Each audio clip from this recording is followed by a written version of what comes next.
Hi everyone, my name is Nikki Dudley. I've been asked by Michelle from Writing for Wellness to do a short video for you today with some wellbeing activities. I'm really excited to work with Michelle because she's been on my program before, and I was really excited when I heard she was going to be starting her own program. And I think writing for wellness is a really important thing that we don't give enough attention to normally. So this is great. I'm really pleased to be involved. So if you don't know me, I'm just going to give you a really quick intro. I run the Mum Write program, which is at the moment one-off workshops and feedback and mentoring for mums who want to write or are already writing and want to do more with their writing. I also run the Street Cake magazine and also the Street Cake Prize, which has been going for a really long time now. And as part of all those things, I also run workshops on lots of different types of writing. I'm an author myself. I've just had a book out last year, which won the Virginia Prize, called Volta. And I also had two poetry publications last year as well with Bear Bua Press. So do check those out if you can. But I'm here today to do these writing activities with you.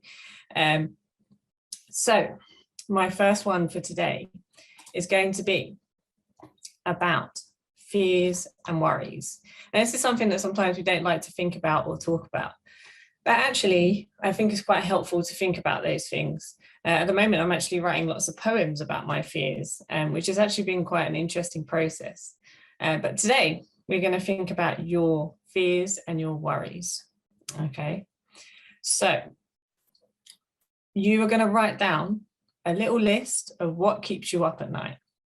Okay, so you can start doing that now if you're writing along to this.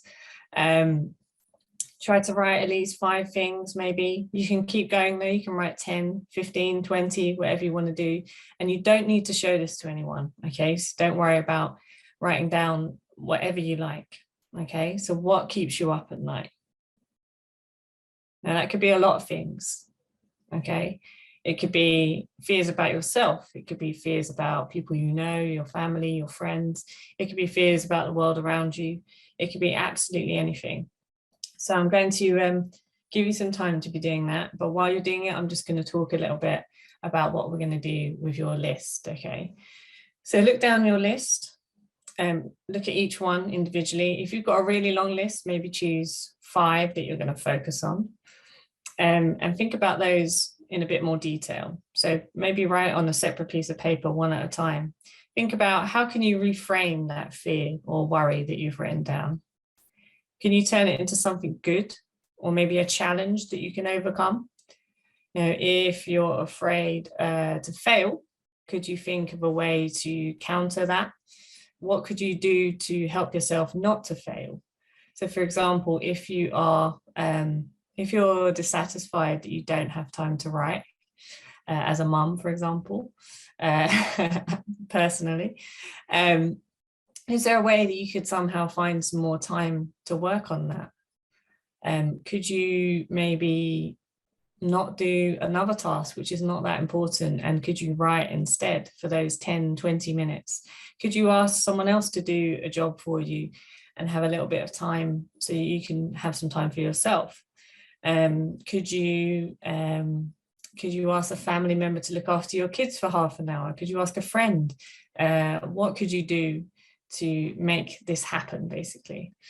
And try and make these changes realistic or small. They don't need to be big things, okay? If you're worried about money, for example, you could always decide you're going to save a little bit each week to help you to feel a bit better about your situation. Or maybe you could look through your expenses, you know, write them down and think, okay, I can remove this one. I don't need this at the moment. So I can take that out of the equation. Are there things you can apply for to help you with money? Maybe there's some help out there for you. Could you speak to someone about that? Okay, so this is all about taking your worries and your fears and things, and these fears don't need to be realistic. They might just be things you're afraid of. They could be about things you want to achieve, and just try to look at them and think about them. And I know one big worry at the moment is about all the crazy world events which are going on. And sometimes I think that's about compartmentalizing things. So can you focus in on the local and the things around you and things that you can do to help locally? Maybe you could donate something to the food bank near you. Maybe you could go and volunteer. Maybe you could help clean up the park while you're going for a walk. It could be anything simple, and that will make you feel better. And it's a positive thing, and it's something that you can control. We can't control the rest of the world. And that's something that I think is really important to remember as we're going about our life. I think sometimes we can get so overwhelmed that it becomes just like a big weight on you, doesn't it? And sometimes I've had this. I go to sleep and I think about all the things that I want to do and how hard it is to do things sometimes. And what I do is I sit down and I think, okay, I can't deal with that thing, so I'm going to put that over there. And these are the things I can deal with. These are the things I can change. And these are the things that I can make better for me right here, right now. And also maybe I can make better for some other people who nearby, a friend, a family member, my children, the local area, anything like that. Okay, so it's a really great activity to help you think about what's really a proper fear, what's something you could do something about, and ways to help yourself feel better every day. Okay. So I hope you've enjoyed that activity. Keep working on it, obviously, when you're not watching this video. I have another little activity for you. Okay. This one is also quite good about thinking positively. So if you say yes to living purposefully, what do you say no to?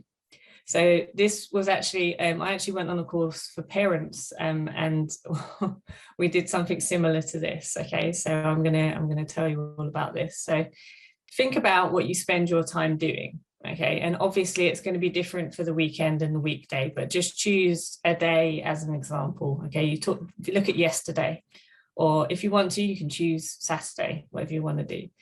So I want you to draw a little pie chart on a piece of paper. And I want you to put all the activities that you spend your time on. So divide that pie chart up. How much time do you spend on cleaning? Okay, is it 5% of your time, 10% of your time? Imagine, basically write down the hours of the day that you're awake, obviously, and write down how much time you spend on these things. So cleaning, working, socializing, hobbies, taking care of others, eating, sleeping, whatever else you do, exercise, whatever it might be. And then you've got to put those into the pie chart. I want you to show me how much time you spend on those things visually. So if you spend 5% of your time socializing, I want you to put that in, draw a little section for that. Hobbies, taking care of others, that could include cleaning and cooking, for example. So that might be lumped together, that's fine.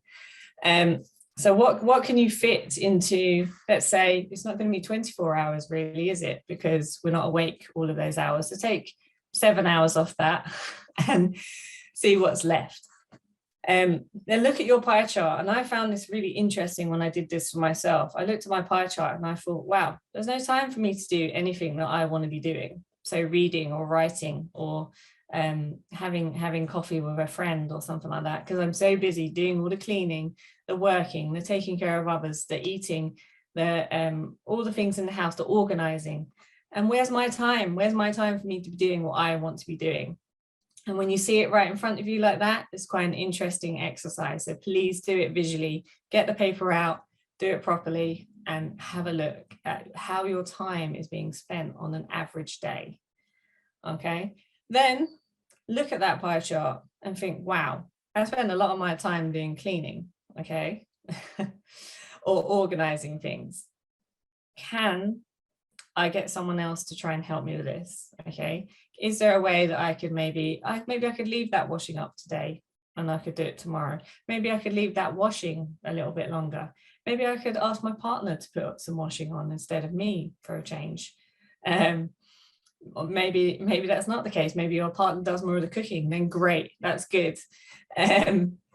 It's really hard, if everyone's working all the time, it can be hard to divide those activities up. Okay, so But you need to make time in that pie chart for what you want to be doing, okay? Even if it's just a small segment, that's fine. But is there a way we can change that pie chart so more of it is geared towards you and your well-being? So this is a great activity. I really would love to see any results. So if you want to post any of your pie charts under this video when Michelle posts it on Writing for Wellness, that would be really great to see. Also, you can tell us how it went thinking about what keeps you up at night in your list and how you reframed any of them. If you feel able to share, that's fine. Yeah, so that's great. I hope you'll get a lot from these activities, and I really hope you'll share some of the results. It's been fantastic talking to you this morning, and thank you to Michelle for asking me to do this. And if you want to check out anything for me as well, you can go on my website as well, which is nikkidudleywriter.com. There's loads of info about my writing and all the stuff that I do and any upcoming workshops. So do give me a visit. And thanks so much for coming along to listen to this today, and enjoy. Take care, everyone.